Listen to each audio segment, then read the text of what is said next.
संजौली, फिर मंडी और अब धारावी। 3 तस्वीर, एक नजीर। अवैध कब्जे पर एक्शन, विरोधियों में टेंशन। हिमाचल प्रदेश में अवैध मस्जिद के खिलाफ जंग अब महाराष्ट्र तक पहुंच चुकी है। पहले हिमाचल के संजौली, फिर मंडी और अब महाराष्ट्र में भी अवैध मस्जिद को हटाने को लेकर संग्राम छिड़ चुका है। लेकिन अवैध मस्जिदों पर हो रही कार्रवाई से कुछ विरोधियों को टेंशन के साथ साथ पेट में दर्द भी शुरू हो गया है। यही वजह है कि पुलिस की कार्रवाई का विरोध करने के लिए सड़क पर उतर आए हैं।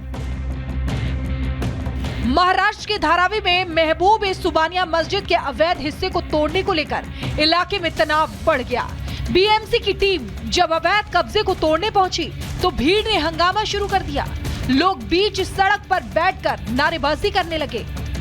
तस्वीरें दिखा रहा हूँ धारावी का 90 फीट रोड पे, जहाँ पर बीएमसी की टीम पहुंची हुई है तोड़ने के लिए मस्जिद को, जो कि अवैध रूप से बना है। जो बीएमसी कहना है, बीएमसी ने नोटिस दिया था और इसके बाद यहाँ पे बीएमसी की टीम पहुंची हुई है। लेकिन लोग सड़क पे हैं, इकट्ठा हुए हैं और लोगों का कहना है कि ये मस्जिद जो है बहुत पुरानी है, इसको तोड़ा ना जाए। लगभग 1 किलोमीटर तक लोग बैठे हुए हैं, कोई हटने को तैयार नहीं हो रहा। लगातार पुलिस प्रशासन की तरफ से कोशिश किया जा रहा है कि लोग सड़क से हट जाए। लगातार बातचीत किया जा रहा है कि किसी तरह से इस मामले को हल निकाला जाए, लेकिन लोग हटने को तैयार नहीं है। और लोगों का कहना है कि जिस तरह से बीएमसी की टीम पहुंची हुई है तोड़ कार्रवाई करने के लिए, इसको किसी भी हालत में हम तोड़ने नहीं देंगे।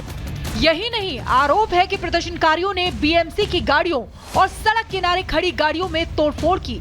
घटना की जानकारी मिलने के बाद भारी संख्या में पुलिस के जवान पहुंच गए, जिसके बाद हंगामा कर रहे लोगों को समझाने की कोशिश की गई, लेकिन लोग सुनने को तैयार नहीं हुए।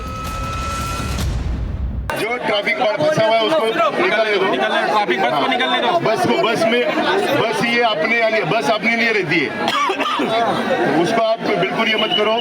देखो गाड़ियों का नुकसान करके कुछ होने वाला नहीं है। हाँ, मेहरबानी करके गाड़ियों को कोई नुकसान नहीं करेगा। जो बस डाइवर्ट हो रही है उसको डाइवर्ट होने दो। आप लोग थोड़ा साइड में बैठो। दरअसल मुंबई के धारावी में 25 साल पुरानी सुबानिया मस्जिद को बीएमसी ने अवैध बताया था, जिस पर कार्रवाई करनी थी। लेकिन मुस्लिम समाज के लोग रात से ही सड़कों पर आ गए और पूरा रास्ता जाम कर दिया। मुस्लिम समुदाय के लोगों का कहना है कि ये मस्जिद बहुत पुरानी है। हालात को देखते हुए मौके पर भारी संख्या में पुलिस वालों को तैनात किया गया है। वहीं अवैध कब्जे पर कार्रवाई को लेकर सियासत शुरू हो गई। विशेष समुदाय का वोट हासिल करने के लिए विपक्ष राजनीति करने में जुट गया है। कांग्रेस सांसद वर्षा गायकवाड़ ने सीएम एकनाथ शिंदे से मुलाकात कर इस मस्जिद को न गिराने की मांग की है। Bureau report, Republic Bharat. Balaji के प्रसाद में जिस तरीके की मिलावट की गई, आपको बता दें, लगातार भक्तों में गुस्सा अब फूटता हुआ दिखाई दे रहा है। उनको मृत्यु दंड देना चाहिए जिन्होंने भगवान के उस पवित्र लड्डू में और ये खुरापात की है। एक षड्यंत्र के तहत अपराधीगण हिंदू धर्म के लोगों का धर्म नष्ट कर रहे हैं।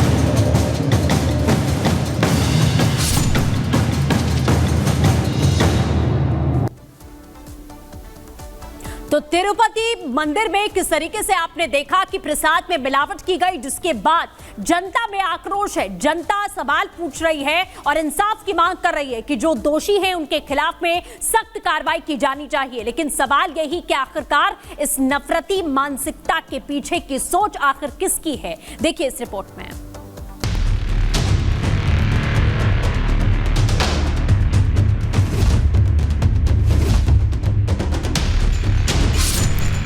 जैसे ही ये खबर मुझे मिली, मैंने चंद्रबाबू नायडू जी से बात की। सीबीआई के जांच के दायरे में आना चाहिए। कितने रुपए का घी लिया गया, कौन चर्बी का घी क्यों लिया गया। तो मैं निवेदन करता हूं कि जो लोग गुनाहगार हैं उसको फांसी की सजा होनी चाहिए। जिस तिरुपति बालाजी मंदिर के दर्शन की चाहत हर सनातनी को रहती है, उस पवित्र मंदिर के प्रसाद में जानवरों की चर्बी मिलाई जाती रही। यह दावा आंध्र प्रदेश के सीएम चंद्रबाबू नायडू ने किया तो पूरी दुनिया में सनातन को मानने वाले सन्न रह गए। जांच के लिए बैठा दिया गया। इसके लिए बहुत कानून है, फसाई एक डिपार्टमेंट है जो ये देखता है कि वो गुणवत्तापूर्वक है या नहीं, एडल्ट्रेशन है या ऐसी चीज़ें मिली हैं जो किसी धार्मिक भावनाओं को ठेस पहुंचाती है, तो उसके खिलाफ संबंधित धाराओं में कठोर कार्रवाई की जाएगी। वहाँ जांच कर रही है सरकार, अगर उसमें कोई सच्चाई होगी तो जो दोषी होंगे उन पे वहाँ की सरकार कार्रवाई करेगी। पूरे उत्तर प्रदेश में भी अपने मठ मंदिरें हैं और वहाँ भी ऐसे देखिए, तो बहुत क्षुद्र मानसिकता के लोग होंगे जो इस प्रकार के घटिया आचरण करते होंगे। अगर इसमें सच्चाई है, अभी तो ये प्रचारित है मीडिया में, लेकिन सच्चाई का पता करना चाहिए, भक्तों की भावनाएं आहत न होने पावे, इसके लिए कदम उठाना। क्योंकि मामला असंख्य हिंदुओं की आस्था से जुड़ा है, इसीलिए केंद्रीय स्वास्थ्य मंत्रालय ने भी इस मामले पर नाराजगी जताई। केंद्रीय स्वास्थ्य मंत्रालय ने अब आंध्र प्रदेश सरकार से मामले की पूरी रिपोर्ट देने को कहा है। केंद्रीय स्वास्थ्य मंत्री जेपी नड्डा ने कहा कि मंदिर के प्रसाद के तौर पर मिलने वाले लड्डुओं की जांच कराई जाएगी। जैसे ही ये खबर मुझे मिली, मैंने चंद्रबाबू नायडू जी से बात की, उनसे मैंने डिटेल उसकी ली है और मैंने उनको कहा है कि आप तुरंत एक जो आपके पास अवेलेबल रिपोर्ट है वो रिपोर्ट आप मुझे भेज दें। उस रिपोर्ट को मैं एग्जामिन भी करूंगा, स्टेट रेगुलेटर से भी बातचीत करूंगा, जो भी कानून के दायरे में और जो भी हमारी नियमावली food safety standards authority of India के तहत आती है, उसके तहत हम इस पर कार्रवाई करेंगे। अब भले ही इस मामले में कमेटी बनाई जा रही है, जांच की बात कही जा रही है, लेकिन इस घटना ने असंख्य हिंदुओं को गुस्से से भर दिया है। जगह जगह हिंदू समाज सड़क पर उतरकर विरोध जता रहा है, लेकिन विपक्ष से बीजेपी का सियासी एजेंडा बताने में जुटा है। ये भारतीय जनता पार्टी क्या क्या करेगी, किस तरह अफवाह फैलाएगी, इसमें तो भैया इनको महारत हासिल है ना। ये सब भारतीय जनता पार्टी का करिश्मा है, अफवाह है, जिससे लोग पूरी तरह से जानकारी रखते हैं।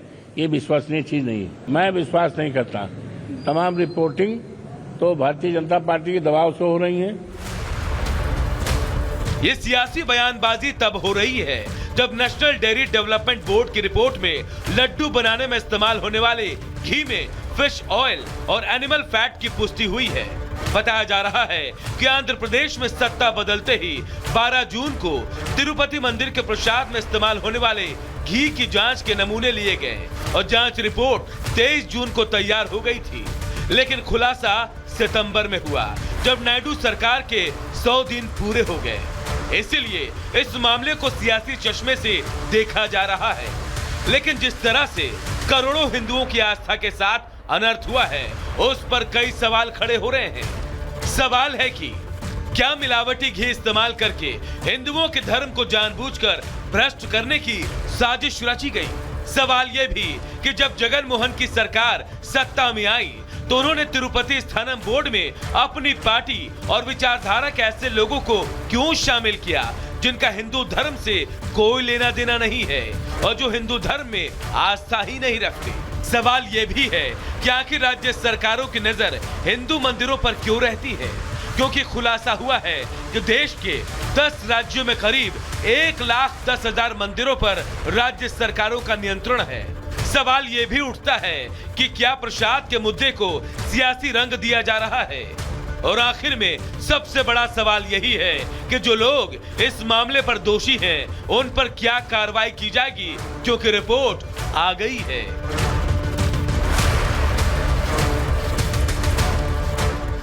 Bureau report, Republic Bharat. Andhra Pradesh के मंत्री नारा लोकेशन ने कहा कि प्रसादम में मिलावट की जांच जारी है और जल्द ही कार्रवाई होगी। सुनिए। एनडीडीबी का रिपोर्ट तो बहुत क्लियर है ना, अडल्ट्रेशन हुआ है बोल के एनडीडीबी ही बोला है, रिपोर्ट क्लियर है। तो डिनाई करने के लिए क्या है, ये एलिगेशन नहीं है, ये फैक्ट लेके चंद्रबाबू नायडू साहब ने बात किया, वो अनाउंसमेंट करा, सब एक्शन थोड़ी लेंगे ना। ऑनरेबल चीफ मिनिस्टर स्टेटमेंट भी करेगा, तो किसी को भी नहीं छोड़ेंगे, बट केवल एक सीबीआई इंक्वायरी से हम ये इशू नहीं छोड़ेंगे। 3 स्टेप्स लेने का है और इसको फुल स्टॉप रखना है। तो सीबीआई इंक्वायरी से जो हुआ है, क्यों हुआ है, किसने किया है वो पता चलेगा, पर जो आने का है, आने दिन का है ना, फिर ये नहीं होने का है। तो उसके लिए क्या करना है, स्ट्रक्चरल चेंजेस जो करना है उसके ऊपर भी एक टीम रखना है कि मुख्यमंत्री का सोच है, वो पॉलिसी उन्होंने अनाउंस करेगा। अगर मुख्यमंत्री का विजन नहीं है, क्लैरिटी ऑफ थॉट नहीं है, ऐसे दिक्कत होता है। क्योंकि जगनमोहन रेड्डी के पहले कई मुख्यमंत्री आए थे, कोई भी तिरुमला के पास नहीं गया, ऐसी चीज़ नहीं किया। बहुत दिक्कत मेरे को भी आता है, हमारे भी लॉर्ड है ना, so we also feel very bad for it. So we're going to put this, we're going to streamline the entire process going forward.